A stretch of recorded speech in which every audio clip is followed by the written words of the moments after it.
Shalom, Bapak Ibu, saudara-saudari terkasih, semoga senantiasa diberi kesehatan dan berkat berlimpah dari Tuhan kita Yesus Kristus. Marilah berdoa, dalam nama Bapa dan Putra dan Roh Kudus. Amin. Ya Tuhan, puji dan syukur kami boleh mendengarkan dan merenungkan firman-Mu. Semoga kami dapat menjalankan kehidupan kami sesuai dengan firman-Mu. Amin. Renungan Harian Katolik, Jumat, 15 April 2022, Bacaan Injil, Yohanes 18, 1-40, 19, 1-42, Kisah Sengsara Yesus. Inilah kisah sengsara Tuhan kita Yesus Kristus, menurut Yohanes. Setelah Yesus mengatakan semuanya itu, keluarlah ia dari situ bersama-sama dengan murid-muridnya dan mereka pergi ke seberang sungai Kidron. Di situ ada suatu taman, dan ia masuk ke taman itu bersama-sama dengan murid-muridnya. Yudas, yang mengkhianati Yesus, tahu juga tempat itu, karena Yesus sering berkumpul di situ dengan murid-muridnya. Maka datanglah Yudas juga ke situ dengan sepasukan prajurit dan penjaga-penjaga bait Allah yang disuruh oleh imam-imam kepala dan orang-orang Farisi, lengkap dengan lentara, suluh dan senjata. Maka Yesus, yang tahu semua yang akan menimpa dirinya, maju ke depan dan berkata kepada mereka, "Siapakah yang kamu cari?" Jawab mereka, "Yesus dari Nazaret." Katanya kepada mereka, "Akulah dia." Yudas yang mengkhianati dia berdiri juga di situ bersama-sama mereka. Ketika ia berkata kepada mereka, "Akulah dia," mundurlah mereka dan jatuh ke tanah. Maka ia bertanya pula, "Siapakah yang kamu cari?" Kata mereka, "Yesus dari Nazaret." Jawab Yesus, "Telah kukatakan kepadamu, akulah dia. Jika aku yang kamu cari, biarkanlah mereka ini pergi." Demikian hendaknya supaya genaplah firman yang telah dikatakannya, "Dari mereka yang kau serahkan kepadaku, tidak seorang pun yang kubiarkan binasa." Lalu Simon Petrus yang membawa pedang, menghunus pedang itu, menetakannya kepada hamba imam besar dan memutuskan telinga kanannya. Nama hamba itu Malkus. Kata Yesus kepada Petrus, "Sarungkan pedangmu itu. Bukankah aku harus minum cawan yang diberikan Bapa kepadaku?" Maka pasukan prajurit serta perwiranya dan penjaga-penjaga yang disuruh orang Yahudi itu menangkap Yesus dan membelenggu dia. Lalu mereka membawanya mula-mula kepada Hanes, karena Hanes adalah mertua Kayafas yang pada tahun itu menjadi imam besar. Dan Kayafaslah yang telah menasihatkan orang-orang Yahudi, adalah lebih berguna jika satu orang mati untuk seluruh bangsa. Simon Petrus dan seorang murid lain mengikuti Yesus. Murid itu mengenal imam besar, dan ia masuk bersama-sama dengan Yesus ke halaman istana imam besar. Tetapi Petrus tinggal di luar dekat pintu. Maka murid lain tadi, yang mengenal imam besar, kembali keluar. Bercakap-cakap dengan perempuan penjaga pintu, lalu membawa Petrus masuk. Maka kata hamba perempuan penjaga pintu kepada Petrus, "Bukankah engkau juga murid orang itu?" Jawab Petrus, "Bukan." Sementara itu hamba-hamba dan penjaga-penjaga bait Allah telah memasang api arang, sebab hawa dingin waktu itu, dan mereka berdiri berdiam di situ. Juga Petrus berdiri berdiam bersama-sama dengan mereka. Maka mulailah imam besar menanya Yesus tentang murid-muridnya dan tentang ajarannya.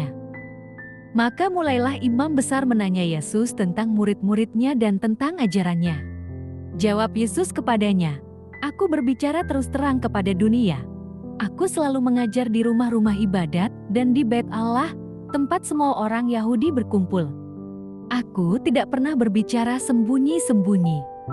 Mengapakah engkau menanyai aku? Tanyailah mereka, yang telah mendengar apa yang kukatakan kepada mereka. Sungguh, mereka tahu apa yang telah kukatakan."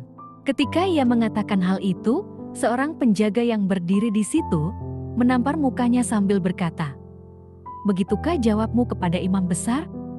Jawab Yesus kepadanya, "Jikalau kataku itu salah, tunjukkanlah salahnya. Tetapi jikalau kataku itu benar, mengapakah engkau menampar aku?" Maka Hanes mengirim dia terbelenggu kepada Kayafas, imam besar itu.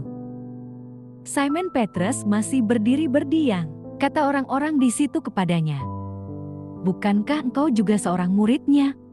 Ia menyangkalnya, katanya, "Bukan," kata seorang hamba imam besar, seorang keluarga dari hamba yang telinganya dipotong Petrus. "Bukankah engkau kulihat di taman itu bersama-sama dengan dia?" Maka Petrus menyangkalnya pula, dan ketika itu berkokoklah ayam. Maka mereka membawa Yesus dari Kayafas ke gedung pengadilan. Ketika itu hari masih pagi. Mereka sendiri tidak masuk ke gedung pengadilan itu supaya jangan menajiskan diri, sebab mereka hendak makan Paskah. Sebab itu Pilatus keluar mendapatkan mereka dan berkata, "Apakah tuduhan kamu terhadap orang ini?" Jawab mereka kepadanya, "Jikalau ia bukan seorang penjahat, kami tidak menyerahkannya kepadamu." Kata Pilatus kepada mereka, "Ambillah dia dan hakimilah dia menurut hukum Tauratmu." Kata orang-orang Yahudi itu, "Kami tidak diperbolehkan membunuh seseorang." Demikian hendaknya supaya genaplah firman Yesus yang dikatakannya untuk menyatakan bagaimana caranya ia akan mati. Maka kembalilah Pilatus ke dalam gedung pengadilan, lalu memanggil Yesus dan bertanya kepadanya, "Engkau inikah raja orang Yahudi?" Jawab Yesus, "Apakah engkau katakan hal itu dari hatimu sendiri, atau adakah orang lain yang mengatakannya kepadamu tentang aku?"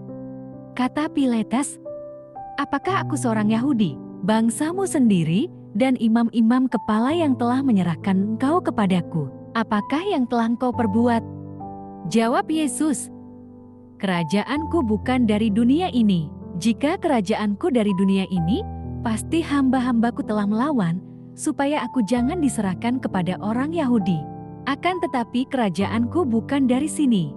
Maka kata Pilatus kepadanya, "Jadi engkau adalah raja?" Jawab Yesus, "Engkau mengatakan bahwa aku adalah raja.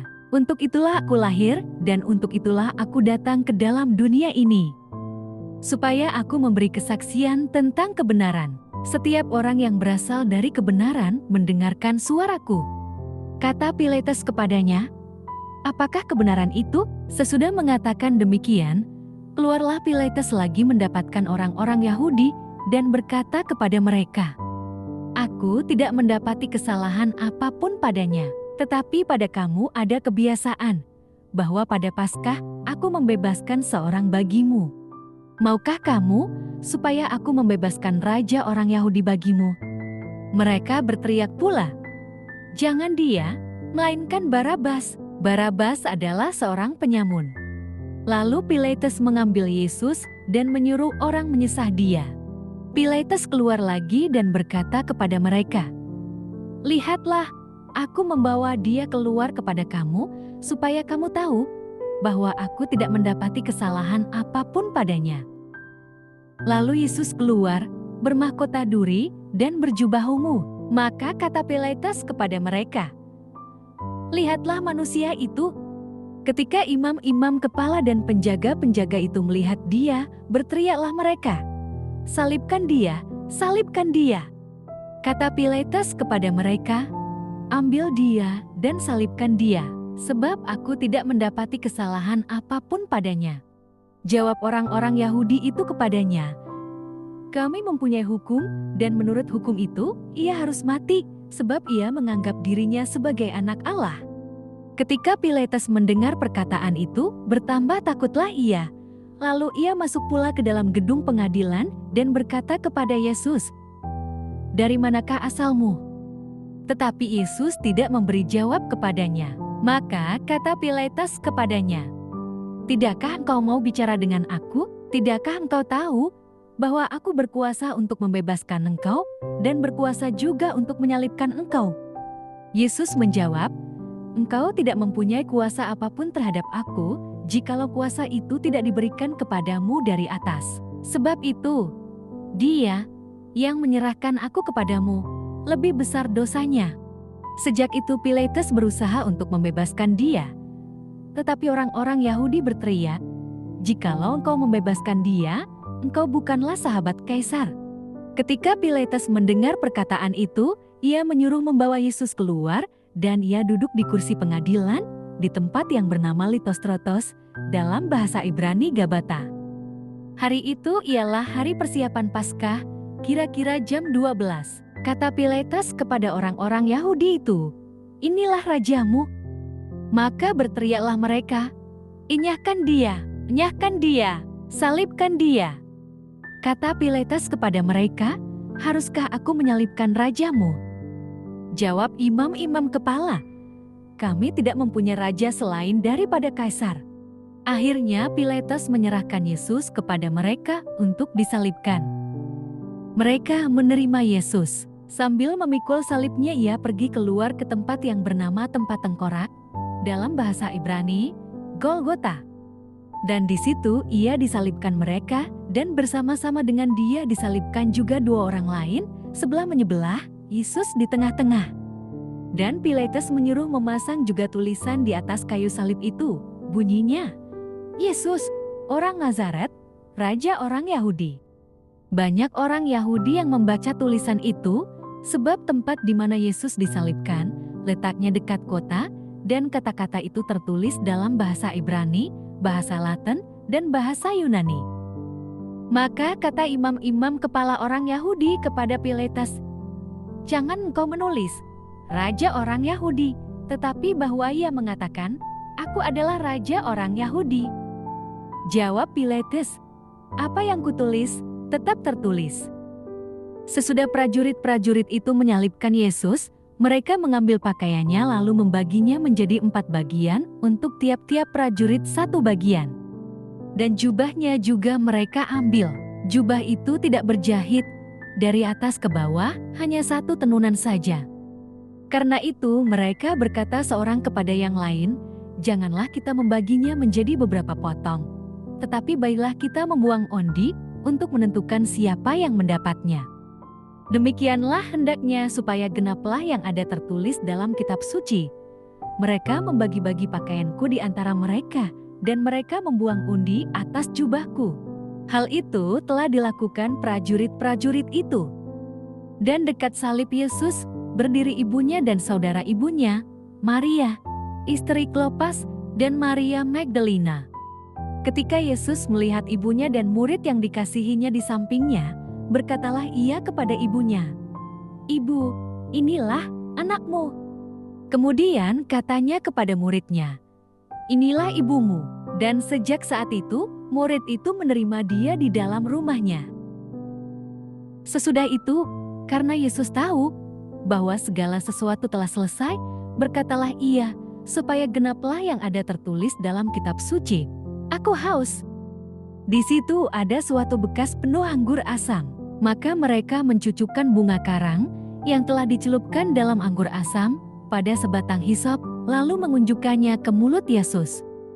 Sesudah Yesus meminum anggur asam itu, berkatalah ia, "Sudah selesai." Lalu ia menundukkan kepalanya dan menyerahkan nyawanya. Karena hari itu hari persiapan, dan supaya pada hari Sabat, mayat-mayat itu tidak tinggal tergantung pada kayu salib. Sebab Sabat itu adalah hari yang besar, maka datanglah orang-orang Yahudi kepada Pilatus dan meminta kepadanya supaya kaki orang-orang itu dipatahkan dan mayat-mayatnya diturunkan. Maka datanglah prajurit-prajurit lalu mematahkan kaki orang yang pertama dan kaki orang yang lain yang disalibkan bersama-sama dengan Yesus. Tetapi ketika mereka sampai kepada Yesus dan melihat bahwa ia telah mati, mereka tidak mematahkan kakinya. Tetapi seorang dari antara prajurit itu menikam lambungnya dengan tombak dan segera mengalir keluar darah dan air. Dan orang yang melihat hal itu sendiri yang memberikan kesaksian ini dan kesaksiannya benar. Dan ia tahu bahwa ia mengatakan kebenaran supaya kamu juga percaya. Sebab hal itu terjadi supaya genaplah yang tertulis dalam kitab suci, tidak ada tulangnya yang akan dipatahkan. Dan ada pula nas yang mengatakan, mereka akan memandang kepada dia yang telah mereka tikam. Sesudah itu Yusuf dari Arimatia, ia murid Yesus, tetapi sembunyi-sembunyi karena takut kepada orang-orang Yahudi, meminta kepada Pilatus supaya ia diperbolehkan menurunkan mayat Yesus. Dan Pilatus meluluskan permintaannya itu. Lalu datanglah ia dan menurunkan mayat itu. Juga Nikodemus datang ke situ. Dialah yang mula-mula datang waktu malam kepada Yesus. Ia membawa campuran minyak mur dengan minyak gaharu, kira-kira 50 kati beratnya. Mereka mengambil mayat Yesus, mengapaninya dengan kain lenan, dan membubuhinya dengan rempah-rempah menurut adat orang Yahudi bila menguburkan mayat. Dekat tempat di mana Yesus disalibkan, ada suatu taman, dan dalam taman itu ada suatu kubur baru yang di dalamnya belum pernah dimakamkan seseorang. Karena hari itu hari persiapan orang Yahudi, sedang kubur itu tidak jauh letaknya, maka mereka meletakkan mayat Yesus ke situ. Demikianlah sabda Tuhan, terpujilah Kristus. Renungan Injil, Yohanes 18, 1-19, 42, mengenang sengsara Yesus. Inilah kisah sengsara Tuhan kita Yesus Kristus, menurut Yohanes. Jika kita mencermati bacaan Injil pada hari Jumat Agung ini, kita akan melihat hal-hal berikut ini. Terhadap caci makian, Yesus tidak membalas. Dia justru mengungkapkan kata-kata pengampunan. Terhadap penderitaan, dia tidak mempersalahkan siapapun. Dia tidak mengambing hitamkan orang lain. Yesus tidak mempersalahkan Petrus yang menyangkal atau Yudas yang berkhianat. Terhadap kesengsaraan, dia tidak mempersalahkan Bapanya. Dia memang bertanya, "Allahku ya Allahku, mengapa engkau tinggalkan aku?" Tetapi kemudian disusul dengan sebuah kalimat penyerahan diri, "Ke dalam tangan-Mu kuserahkan nyawaku." Yesus telah mengajarkan kita bagaimana beriman yang benar. Ia mengampuni sekalipun begitu sangat dirugikan. Kerendahan hatinya untuk tidak selalu membela diri dan berkelit, kendati dia benar, tidak menyalahkan dan mengambing hitamkan orang lain. Meskipun ada alasan untuk itu, tidak menyalahkan Bapanya meskipun Bapanya terkesan diam, tetap mendoakan sekalipun disakiti. Itulah gambaran beriman yang diwartakan Yesus dan seharusnya menjadi role model bagi kita. Pada Jumat Agung ini, pantaslah kita fokus pada keagungan pribadi Yesus. Tidak ada keraguan dalam bertanya siapa yang kamu cari. Karena kemudian muncul jawaban yang berani bahwa akulah yang kamu cari. Dia tidak mau melibatkan pada muridnya dalam penderitaan yang harus ditanggungnya. Tetapi sekaligus menunjukkan teladan, ajaran dan tanggung jawab kepada mereka. Dia mengajarkan kebenaran di tempat semua orang berkumpul dan tidak pernah berbicara sembunyi-sembunyi atau menyembunyikan kebenaran. Dia tegas kepada semua pemimpin dalam menyuarakan kesejatian iman dengan berkata, "Jika kataku itu salah, tunjukkanlah salahnya. Tetapi jikalau kataku itu benar, mengapakah engkau menampar aku?" Marilah kita bertanya, mengapa saya lemah dan tidak berani masuk ke dalam diri? Apa yang harus kulakukan dan bagaimana caranya? Aristoteles pernah berkata, keberanian merupakan kualitas pertama manusia. Lao Tse mengatakan bahwa manusia memiliki 3 harta: cinta yang dalam, kesederhanaan, dan keberanian memenangkan dunia. Dengan cinta yang dalam, seseorang akan jadi pemberani. Dengan kesederhanaan, seseorang akan jadi dermawan. Dengan keberanian memenangkan dunia, seseorang akan menjadi pemimpin dunia. Yesus kuat dan berani karena ia tahu siapa dirinya, yaitu Putra Allah. Kekuatannya adalah cinta akan Bapanya dan tanggung jawab utusannya untuk menebus dunia. Ia berani karena ia berjalan dalam kebenaran dan percaya bahwa Bapa tidak akan meninggalkan dia. Mari kita sadar bahwa kita putra-putri Allah. Milikilah cintanya supaya punya kekuatan dan percaya bahwa Bapa selalu beserta kita. Bersama Dia, kita kuat dan berani. Amin. Marilah berdoa. Allah Bapa yang di surga, ampunilah dosa-dosa kami. Engkau rela mati disalibkan karena dosa-dosa kami. Semoga kami memiliki cinta kasih, kesabaran, rendah hati dan keberanian. Kami akan tetap setia sampai akhir hayat kami. Amin.